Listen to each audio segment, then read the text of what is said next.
Hi friends, இங்கே பாருங்கள், சென்னை மெரினா பீச்சுக்கு வந்திருந்தோம். எல்லாம் குளித்து முடிச்சுட்டு நானும் ஈரமாக ட்ரெஸ் மாற்றிட்டேன். ஒரு அண்ணன் ரொம்ப நேரமாக மீனுக்கு தூண்டில் அந்த வலை போட்டுட்டு இருக்காரு. ரொம்ப நேரமாக இதோட நான் வந்ததுலேருந்து ஒரு 10 தடவை போட்டுட்டாரு. எதுவும் மாட்டின மாதிரி தெரியல. ஆனால் அந்த அண்ணா இங்கே முன்னாடியே இருக்கீங்களேண்ணா மாட்டும் அப்படின்னு கேட்டேன். தாராளமாக மாட்டும்ப்பா அப்படின்னாரு. என்ன பிடிக்கிறாருன்னு உண்மையாலுமே எனக்கு தெரியல. பார்க்கலாம், ஏதாவது பிடிக்கிறாரா, ஏதாவது அவருக்கு மாட்டுமா அப்படின்னு பார்க்கலாம்.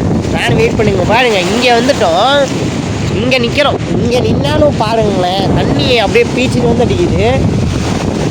பார்க்கலாம் அந்த அண்ணாக்கு என்ன மாட்டிருக்குன்னு தெரியல. மாட்டிக்கிச்சு. பாருங்க, அந்த அண்ணாக்கு பாருங்க, ஒரு மீன் மாட்டிக்கிச்சு.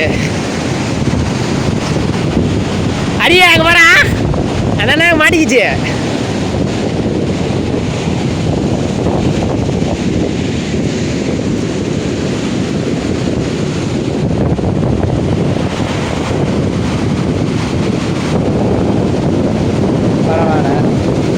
கஷ்டப்பட்டதுக்கு ஒரு பலன் கிடைக்குது. ஓகே, அடுத்ததாக போகிறானான்னு தெரியல, வெயிட் பண்ணி பார்க்கலாம்.